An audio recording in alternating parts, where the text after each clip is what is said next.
خالد الغندوري امبارح طلع اتكلم عن قصه احمد فتوح.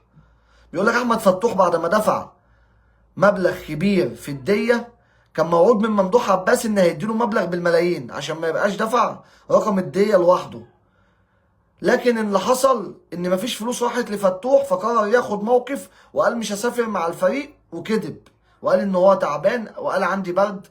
وقال لك طبعا حسين لبيب مفعل وضع الطيران لان ممدوح عباس هو اللي بيصرف على الزمالك من ماله الخاص. فطبعا احنا عارفين قصه الزمالك دي ان هي قصه ايه، ماشيه بالحب، وكل واحد بيعمل اللي هو عايزه، وزريبه او كلام من غير بواب، ومولد وصاحبه غايب، وكل واحد يعمل اللي في نفسه، ومحدش عارف مين رئيس النادي. شكلها ممدوح عباس حد وثلاث وخميس، وحسين لبيب سبت واثنين واربع. شكلها بنسبه كبيره ماشيه كده.